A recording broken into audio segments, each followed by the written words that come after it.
السلام علیکم۔ سردار آگر موشی اور اس کے دونوں مصاحب خاص کے جانے کے بعد داور خان مجھ سے بولا، صاحب میں بھی اب چلوں گا، خدا آپ کی مدد فرمائے۔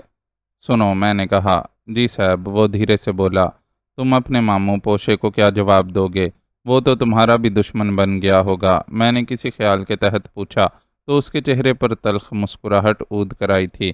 پھر وہ اسی لہجے میں بولا، ارے صاحب، وہ میرا کچھ نہیں بگاڑ سکتا۔ میں اسے چھوڑ کر چترال واپس چلے جانے کی دھمکی دوں گا تو وہ تیر کی طرح سیدھا ہو جائے گا۔ اچھا ایک بات تو بتاؤ، میں نے کہا۔ جی صاحب۔ وہ کرسی پر بیٹھتے ہوئے میری طرف دیکھ کر بولا، کیا تم اپنے ماموں پوشے کے ساتھ یہاں خوش ہو؟ اور کیا کروں صاحب؟ وہ عجیب سے دکھ سے بولا، میں چاہوں تو مجھے چترال میں اس سے زیادہ اچھی نوکری مل سکتی ہے، مگر صاحب دل نہیں مانتا کہ اپنے بوڑھے ماموں کو چھوڑ کر چلا جاؤں۔ کچھ بھی صحیح، وہ میری ماں کا بھائی ہے۔ میں اپنی ماں سے بہت پیار کرتا تھا صاحب۔ ماموں پوشے کی صورت میں مجھے اپنی ماں کا چہرہ نظر آتا ہے۔ ماں کو یاد کرتے ہی اس کی آواز رندنے لگی تو وہ جلدی سے کرسی سے اٹھتے ہوئے بولا، اچھا صاحب، اللہ آپ کا حامی و ناصر ہو، میں اب چلتا ہوں، آتا رہوں گا۔ یہ کہہ کر وہ کمرے سے نکل گیا۔ میں خاموش نظروں سے خالی دروازے کو گھورتا رہا۔ اس کے بعد خالی بستر پر لیٹ گیا، مگر نیند مجھے نہیں آئی۔ نگینہ کی طرف سے میرا دل سخت بے چین اور پریشانی کا شکار تھا۔ میں یوں ہی بے چین ہو کر اٹھا، کھڑکی بند تھی۔ میں نے وقت کا اندازہ کرنے کی خاطر کھڑکی ذرا وا کر کے باہر دیکھا۔ سرد اور کاٹدار برفیلی ہوا کا جھونکا میرے چہرے سے ٹکرایا۔ ممکن ہے صبح طلوع ہو چکی ہو، لیکن آسمان بادلوں سے ڈھکا ہوا ہونے کے باعث ہنوز اندھیرے کا سا سما تھا۔ میں نے کھڑکی بند کی، پھر اپنے زخموں کا جائزہ لیا۔ مرہم پٹی ہونے کے بعد اب کافی آرام تھا۔ میں مسحری پر آ کر دراز ہو گیا، یوں ہی پرسوچ انداز میں اپنی آنکھیں موند لیں۔ ابھی ذرا ہی دیر گزری تھی کہ مجھے ہلکی سی آہٹ سنائی دی۔ میں بظاہر سوتا بنا ہوا تھا، تاہم میرا چہرہ دروازے کی طرف تھا۔ یوں ہی میرے دل میں جانے کیا خیال آیا کہ میں آنکھیں کھولے بغیر سوتا بنا رہا، مگر ایک آنکھ کی جھری سے میں دروازے کی طرف دیکھتا رہا۔ دروازے کا ایک پٹ دھیرے دھیرے واہ ہو رہا تھا۔ اس بات نے مجھے مجبور کیا تھا۔ پھر میں نے ایک تنومند مگر گینڈے جیسی جسامت کے ٹھگنے کا دکامت والے شخص کو اندر داخل ہوتے دیکھا۔ میں اسے دیکھ کر چونک پڑا۔ اس کے چہرے پر ڈھاٹا بندھا ہوا تھا اور دائیں ہاتھ میں تیز دھار والی کوئی چیز دبی ہوئی تھی۔ میرا ماتھا ٹھنکا، رگوں میں یکلخت خون کی گردش تیز ہو گئی، دل بے تحاشا دھڑکنے لگا۔ میں اب بھی سوتا بنا پڑا رہا اور اس مشکوک اجنبی شخص پر اپنی ادکھلی نگاہ جمائے رکھی۔ اس کے ارادے سے صاف جھلک رہا تھا کہ وہ مجھے قتل کرنے کی نیت سے آیا تھا یا بھیجا گیا تھا۔ مگر کیوں؟ میں جب اس کیوں کے بارے میں سوچتا تو وہ کرولی بدست نقاب پوش قاتل میری مسحری کے بالکل نزدیک آ گیا تھا، اور پھر دوسرے ہی لمحے اس نے جیسے ہی اپنا کرولی والا ہاتھ فضا میں بلند کیا اور ابھی میرے سینے پر گرانا ہی چاہتا تھا کہ میں نے اپنی آنکھیں کھول دیں اور بجلی کسی صورت کے ساتھ ایک زوردار لات اس کے پیٹ میں رسید کر دی۔ وہ لڑکھڑا گیا، مگر سنبھلنے میں اس نے ذرا بھی دیر نہ لگائی تھی۔ میں نے مسحری سے اٹھنے کی کوشش کرنی چاہی، مگر اس نے پھر مجھ پر وار کر ڈالا۔ میں نے دونوں ہاتھوں سے اس کی کلائی دبوچ لی۔ پتے کی شکل جیسی نگینے جیسی سرخ انگشتری پر یوں ہی میری نگاہ پڑ گئی۔ وہ بھی بلا کی طاقت رکھتا تھا۔ اس نے میرے زخمی بازو پر زوردار ٹھوکر رسید کر ڈالی۔ میرے حلق سے چیخ سی نکل گئی اور میں مسحری پر جا گرا۔ میرا خیال تھا کہ یہ ڈھاٹا پوش قاتل مجھ پر دوبارہ حملہ کرے گا، مگر وہ نہایت پھرتی کے ساتھ دروازے سے نکل گیا اور اتنی ہی تیزی کے ساتھ باہر سے دروازے کو کنڈی بھی چڑھا دی۔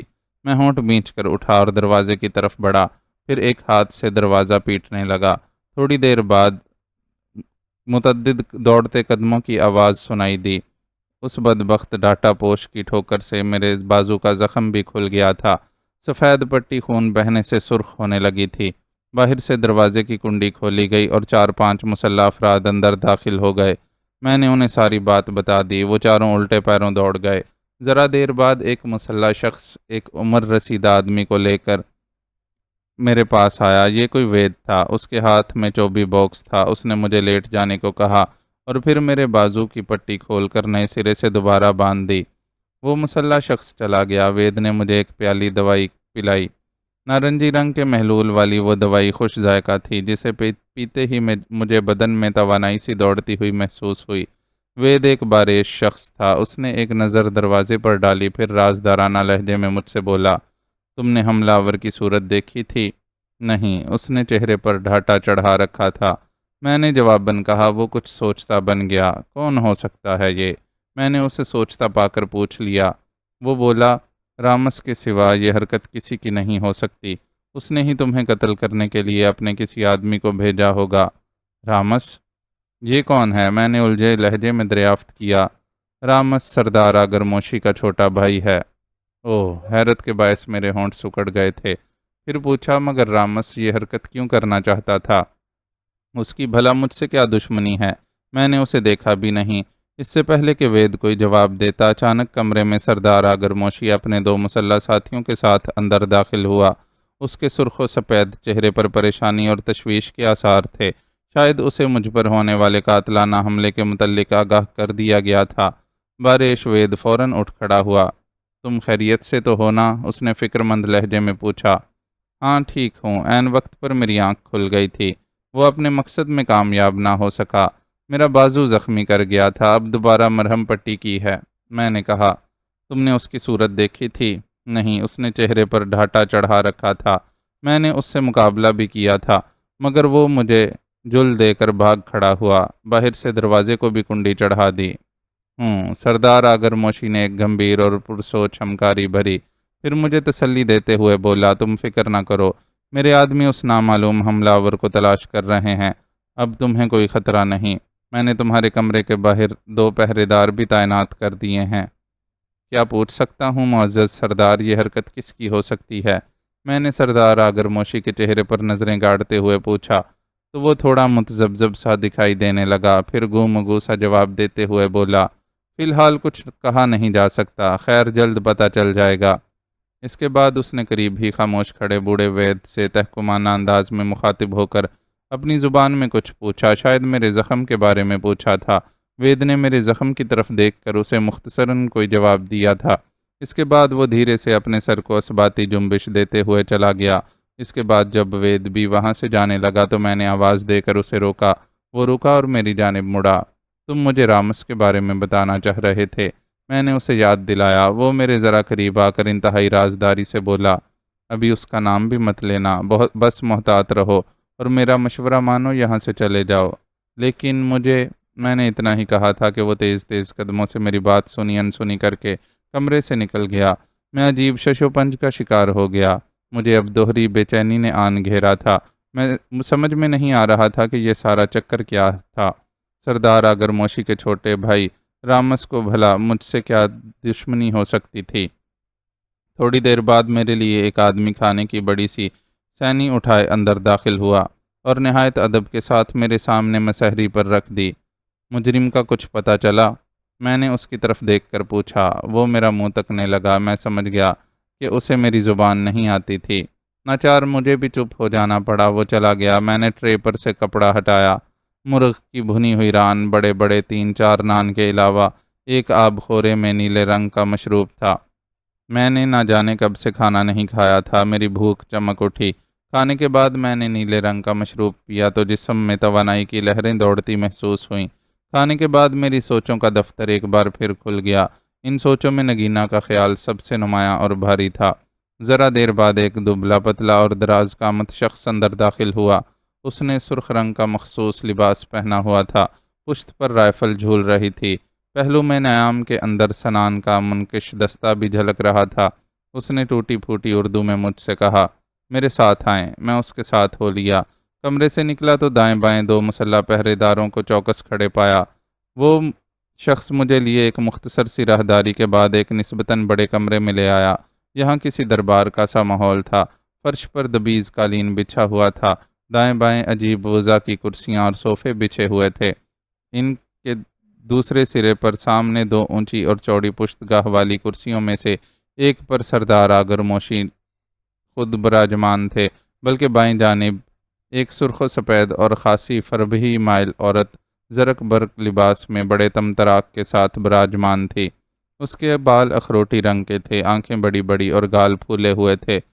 وہ موٹے ہونے کے باوجود خاصی پرکشش تھی۔ سردار آگر موشی کے دائیں جانب ایک صوفے نما چوڑی سی نشست پر ایک 40 سالہ تنومند شخص بھی براجمان تھا۔ بائیں جانب یعنی سردار کی بیوی کی قطار والی نشستوں پر یقیناً قبیلے کے دیگر امراء بیٹھے ہوئے تھے۔ اس کے علاوہ کئی مسلح سنان بردار محافظ دائیں بائیں مستعد کھڑے تھے۔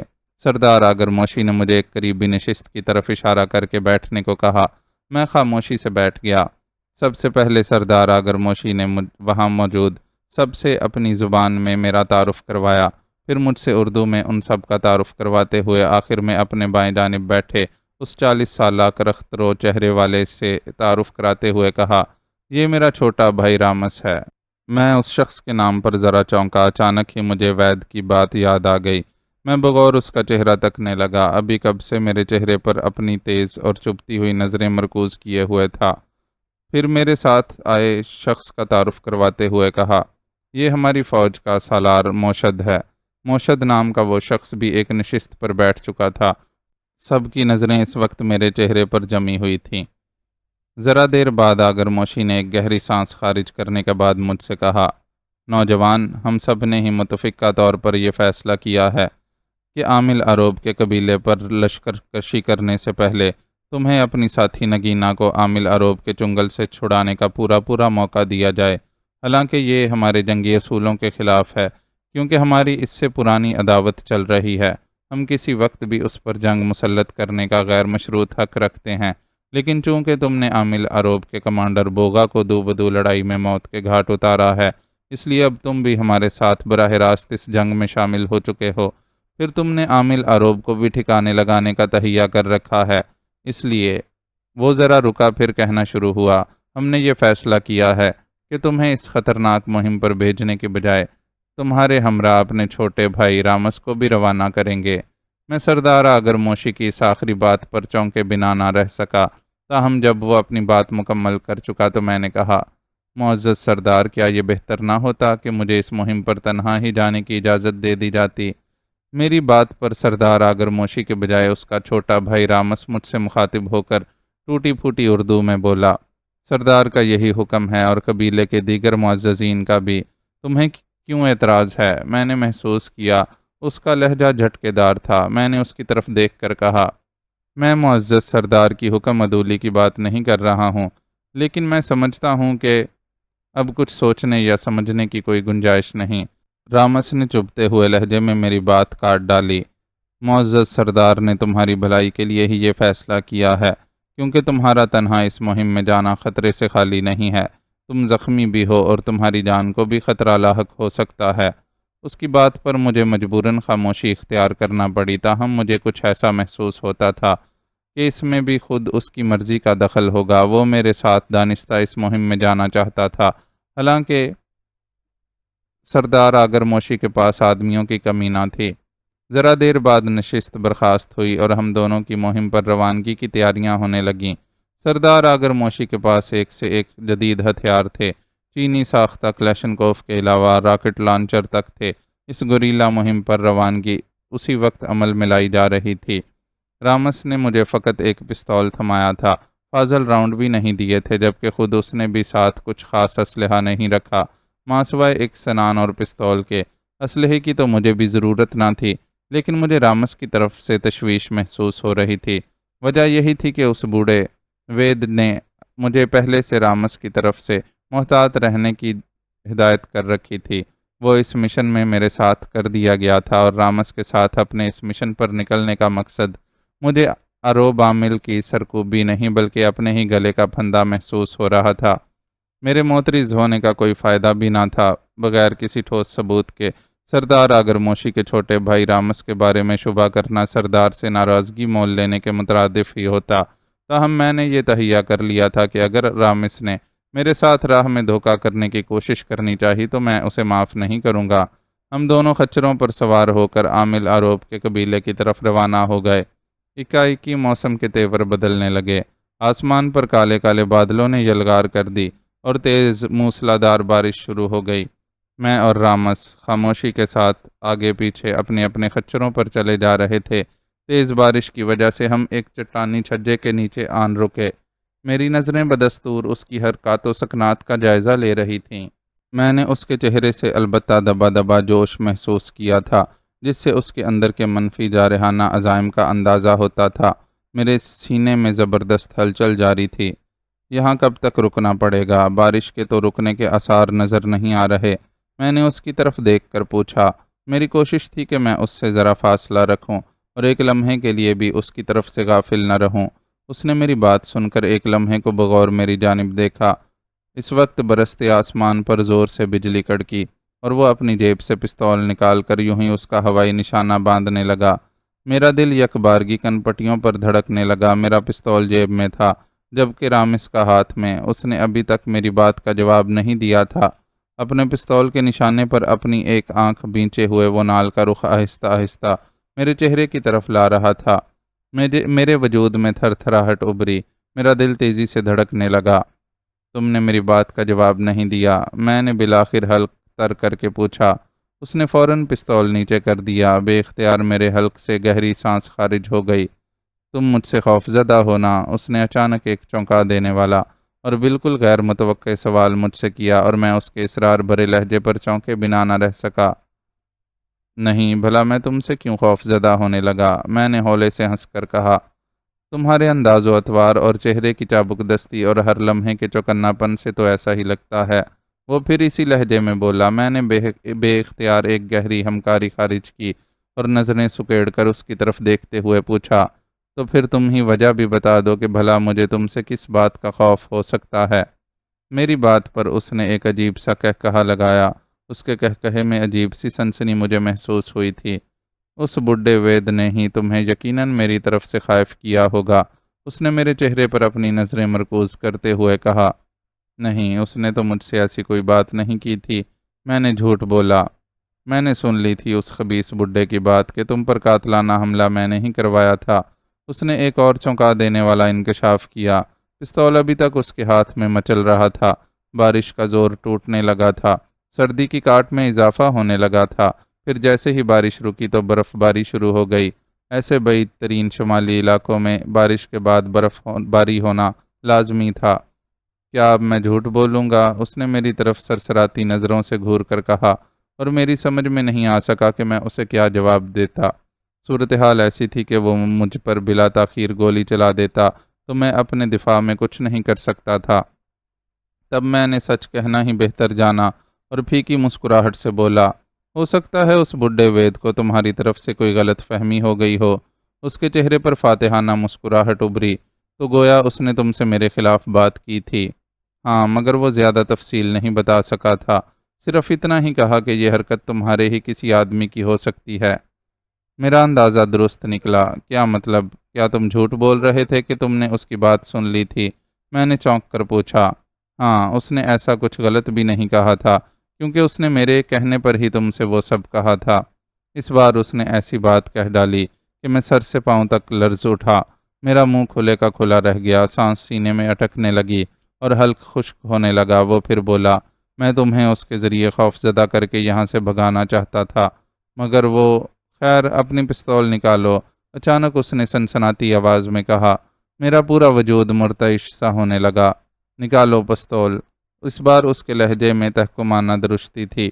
میں نے اپنا پستول نکال لیا۔ اس میں نکلی گولیاں ہیں، محض پٹاخے، فلموں کی شوٹنگ میں استعمال ہونے والے پٹاخے۔ ہاں ہاں ہاں، اس نے سرسراتے لہجے میں کہا اور پاگلوں کی طرح کہے لگانے لگا۔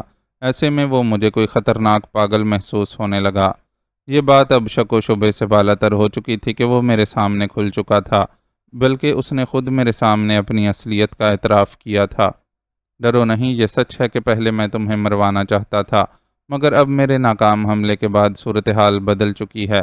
وہ پھر یکدم سنجیدہ ہو گیا۔ مجھے یوں لگا جیسے یہ بدبخت میرے ساتھ چوہے اور بلی کا کھیل کھیل رہا تھا۔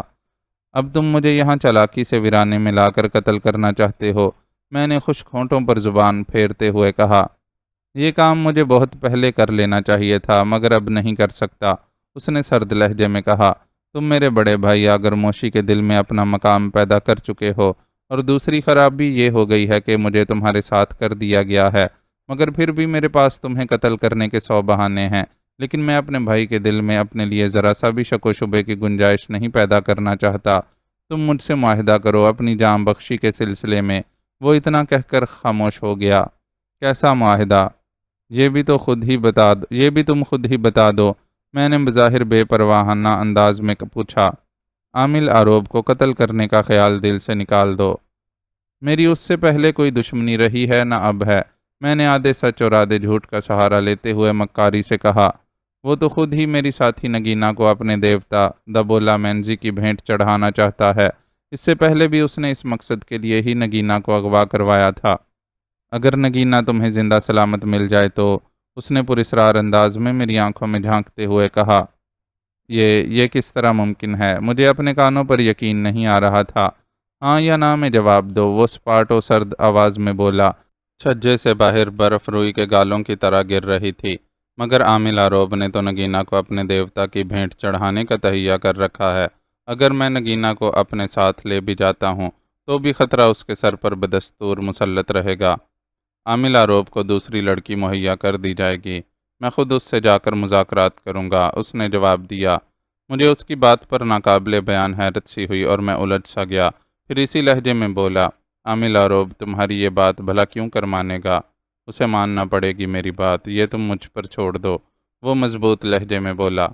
مگر میری سمجھ میں نہیں آ رہا کہ آخر یہ چالاک شخص اندر ہی اندر کون سی سازش کے تانے بانے بننے میں مصروف تھا۔ کیا یہ درون خانہ اقتدار کی جنگ تھی؟ وہ اپنی بات جاری رکھتے ہوئے مزید بولا، تم نہیں جانتے کہ تم نے اس کے بہادر اور جنگجو سالار بوگا کو ہلاک کر کے اسے کتنا بڑا نقصان پہنچایا ہے۔ اس کی کمر ٹوٹ گئی ہے۔ ادھر میرا بھائی سردار آگر موشی اس پر حملے کے لیے پر تول رہا ہے، اور مجھے ہی نہیں عامل آروب کو بھی اس بات کا پورا احساس تھا کہ اس بار عبرتناک شکست اس کا مقدر ہوگی۔ اچھا ہی ہوا کہ تم میرے قاتلانہ حملے سے بچ گئے اور تمہاری وجہ سے جنگ کا خطرہ ٹل گیا۔ اگر مجھے ناگاسی تم سے معاہدہ کرنے کا بروقت مشورہ نہ دیتی تو حالات مختلف ہوتے۔ ناگاسی؟ یہ کون ہے؟ میں نے قدرے چونک کر پوچھا۔ ناگاسی میرے بھائی کی بیوی۔ تو گویا یہ بات، میں چونکتے ہوئے بڑبڑایا اور اسے مزید کھولنے کی غرض سے بولا، مگر میں یہ کیسے یقین کر لوں کہ عامل آروب تمہاری بات مان لے گا؟ ہرگز نہیں۔ ایسا میں نے اس کا منہ کھلوانے کے لیے کہا تھا جس کا خاطر خواہ نتیجہ برآمد ہوا۔ چنانچہ یہی سبب تھا کہ وہ ہولے سے خود کلامیاں بڑبڑایا۔ لگتا ہے تمہیں پوری بات بتانا ہی پڑے گی۔ ہاں، تب ہی مجھے تسلی ہو سکتی ہے، میں نے اس کی حوصلہ افزائی کی۔ وہ ایک گہری سانس لے کر صراحت بتانے لگا۔ یہ دو قبیلوں کے درمیان اقتدار کی جنگ ہے۔ ناگاسی در حقیقت میری بیوی بننا چاہتی تھی، مگر بعض حالات میں اسے میرے بھائی آگر موشی سے شادی کرنا پڑی۔ میرے بھائی کی یہ دوسری شادی تھی۔ خیر، قبیلے کی روایت کے مطابق سردار 55 سال کی عمر کو پہنچنے کے بعد از خود قبیلے کی سرداری سے دستبردار ہو جاتا ہے۔ پھر اس کے بعد اس کی سرداری اس کے جوان بیٹے یا خاندان کے کسی دوسرے فرد کے سپرد کر دی جاتی ہے۔ مگر میرا بھائی بے اولاد ہے۔ اگر وہ صاحب اولاد ہوتا تو یقیناً اپنی دستار اپنے بیٹے کو پہنا دیتا، مگر اپنے سگے بھائی کے حق پر وہ ڈاکہ مارے ہوئے ہے۔ پہلے اس نے مجھ سے ناگاسی کو چھینا اور اب سرداری کے حق سے بھی مجھے محروم کر دیا۔ یہی سبب تھا کہ میرے دل میں اپنے ہی بھائی کے خلاف نفرت جڑ پکڑنے لگی۔ میں نے انتقاماً بغاوت کرنا چاہی مگر کامیاب نہ ہو سکا۔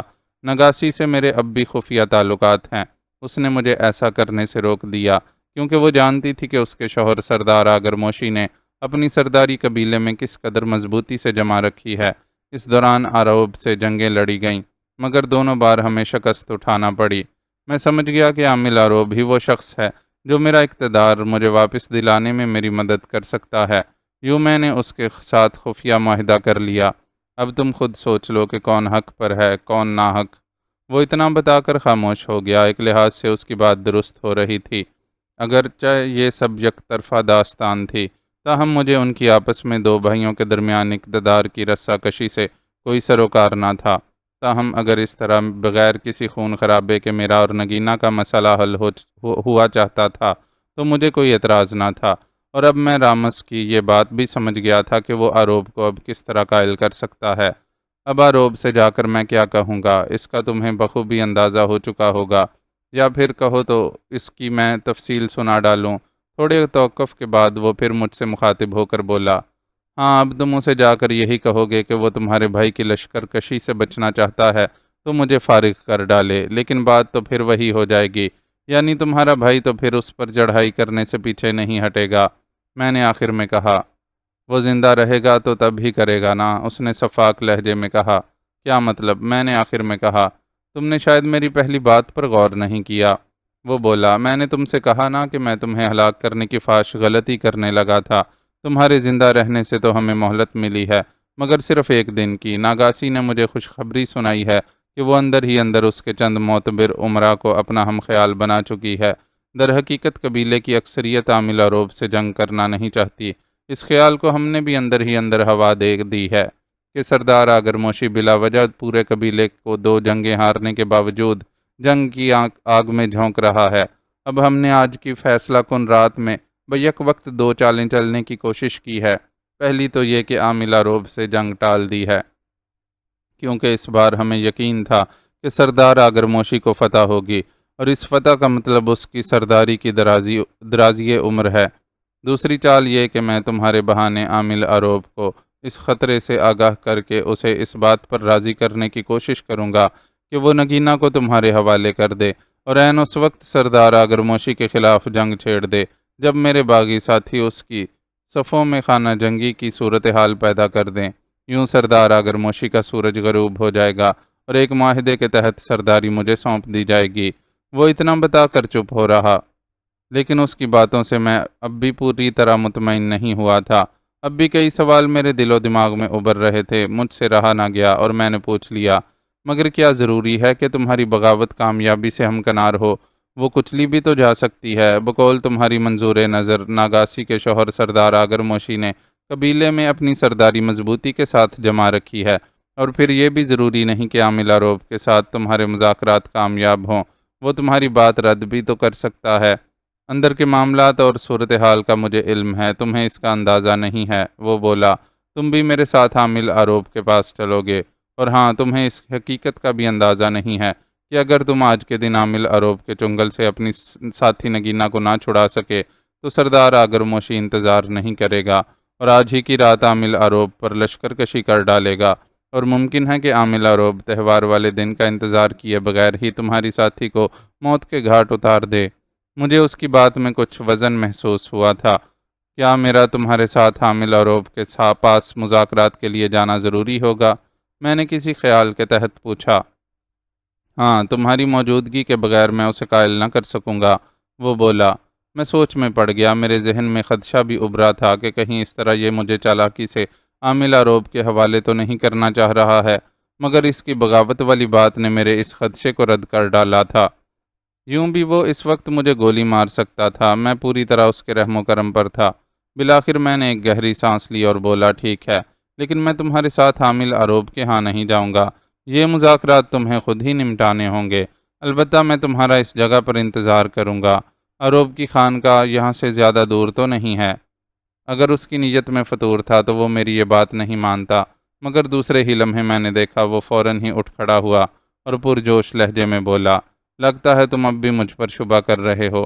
خیر، تم تسلی رکھو، تم پھر میرا ادھر انتظار کرنا، میں بہت جلد لوٹوں گا۔